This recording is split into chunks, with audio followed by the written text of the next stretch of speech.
Bismillahirrahmanirrahim. Assalamualaikum warahmatullahi wabarakatuh.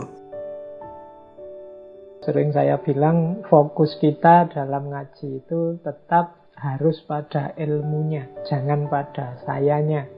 Kejarlah selalu barokahnya ilmu. Kalau saya pastinya bisa salah, bisa keliru, bisa khilaf. Maka ayo fokus pada ilmunya, kita belajar bareng-bareng. Nanti kalau saya ada yang meleset, ndak pas, ndak cocok, monggo. Kalau ada yang mau mengingatkan. Kajian kita malam hari ini temanya muhasabah atau introspeksi diri. Ini teman-teman mungkin sering juga menggunakan istilah-istilah yang senada. Kadang-kadang menggunakan istilah refleksi. Introspeksi ini juga sebenarnya sejenis refleksi. Hanya saja refleksi ke dalam. Refleksi itu berpikir mendalam tentang sesuatu.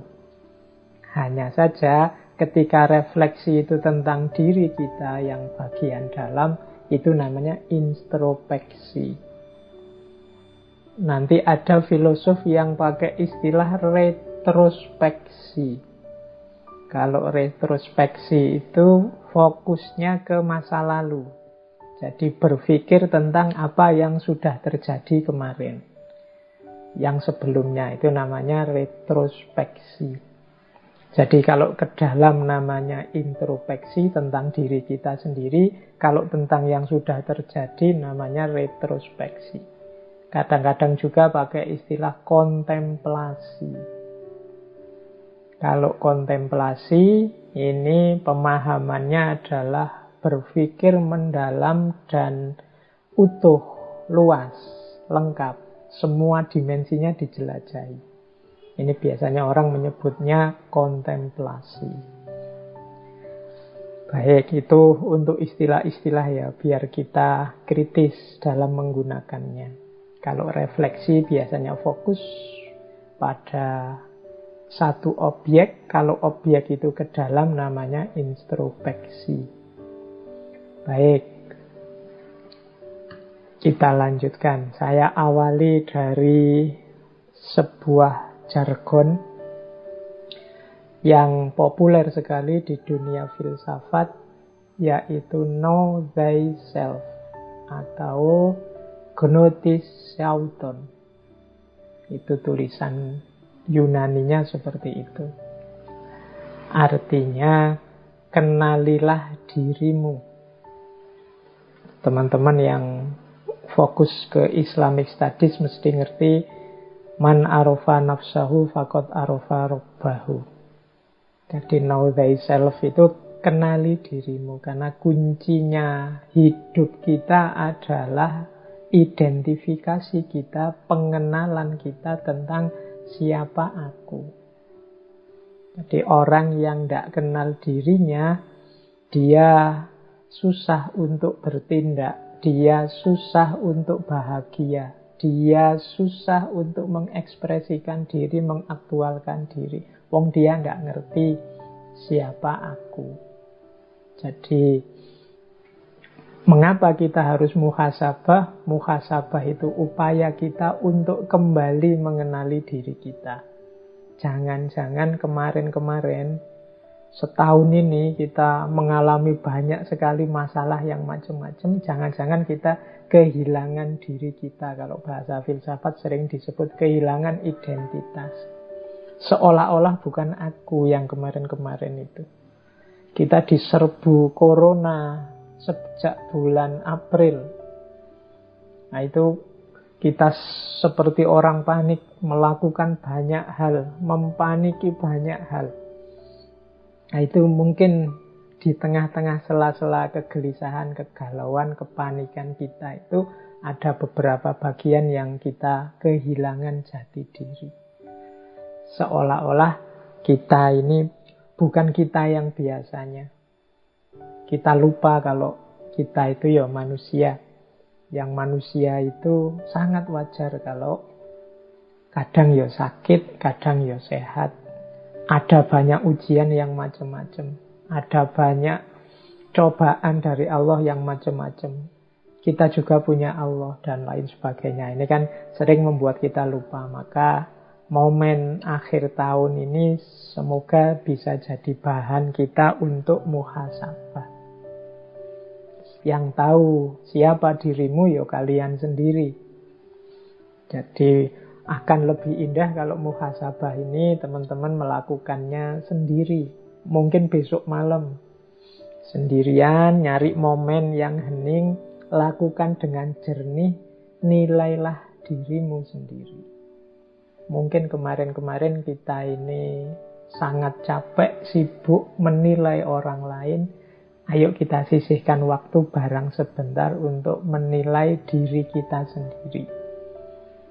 Ya meskipun sebenarnya muhasabah ini tidak harus nunggu tahun baru atau nunggu momen apa. Anytime, setiap waktu kalau teman-teman memang berkeinginan untuk muhasabah bisa dilakukan.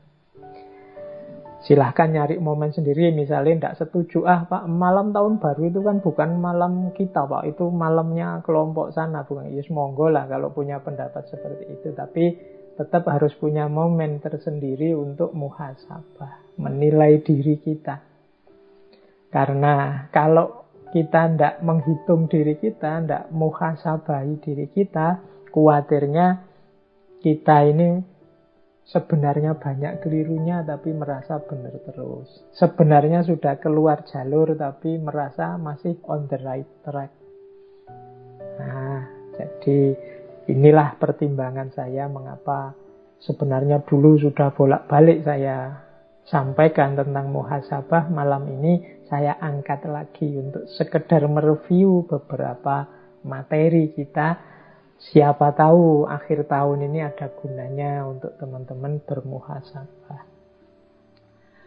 Baik, jadi patokannya itu ya. Kalau dari filsafat, know thyself. Ini sebenarnya maksim atau kalimat quotes yang disampaikan pertama kali oleh filosof pertama, yaitu Thales. Tapi kata-kata ini juga dipakai oleh Socrates. Kemudian dipakai juga oleh muridnya Plato. Pythagoras juga memakai ini. Heraklitus memakai ini. Ada lagi filosof yang saya ingat pakai kalimat ini, Solon. Solon ini tokoh yang menjadi founding father-nya demokrasi di Athena. Karena memang kalimat ini khas Yunani kuno. Baik, ini untuk memancing kita saja. Nah, kalau ini dulu saya sampaikan pada sesi muhasabah ketika kita membahas Imam Hasan Al-Basri. Jadi ini kalimat-kalimat dari Imam Hasan Al-Basri. Silahkan teman-teman nanti direview lagi. Dulu kita 1 bulan membahas tentang muhasabah.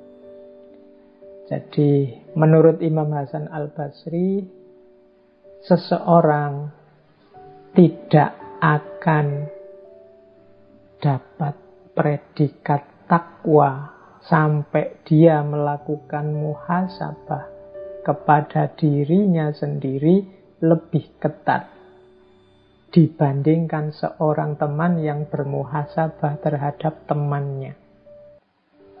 Jadi ini agak berat ini. Menurut Imam Hasan Al-Basri justru ini hubungannya dengan ketakwaan.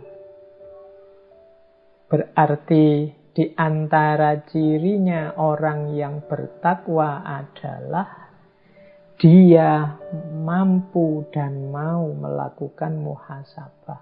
Lebih ketat daripada ketika dia menilai temannya. Kita ini kan canggih kalau menilai teman. Kita ini luar biasa kalau mengomentari orang lain. Kalau tidak percaya, silahkan cek medsos-medsos kita itu. Itu kan perlombaan komentar, perlombaan menilai orang lain secara luar biasa. Padahal Imam Hasan Al-Basri dibalik oleh beliau, justru kalau kita lebih ketat memuhasabahi diri sendiri, menunjukkan derajat atau level ketakwaan kita. Meskipun Kalau kita sedang menilai diri kita sendiri, tidak harus diposting di medsos. Atau kalau mau diposting di medsos, ya dibikin privat saja. Oke, nah yang kedua, ini saya untuk mengantarkan kita dulu, biar situasi batinnya nyambung dengan muhasabah. Seorang hamba akan berada dalam kebaikan selama dia mampu menasehati dirinya dan selalu menghisap dirinya. Kemudian yang ketiga, di antara tanda-tanda Allah berpaling dari seseorang ialah Allah menjadikan kesibukannya pada perkara-perkara yang tidak bermanfaat baginya. Ini untuk memageri muhasabah tadi ya, bahwa kita ini sering melakukan hal-hal yang tidak penting, hal-hal yang tidak urgent dalam kehidupan kita. Hati-hati, jangan-jangan itu isyarat bahwa Allah mulai menjauh dari kita, Allah mulai berpaling dari kita. Maka perlu kita sering muhasabah untuk ngitung-ngitung, yang saya lakukan ini manfaat apa enggak, penting apa enggak. Baik, ini pengantar dari Imam Hasan Al-Basri tentang pentingnya muhasabah. Semoga teman-teman masih ingat ketika dulu kita banyak membahas tentang para sufi, termasuk yang membahas muhasabah.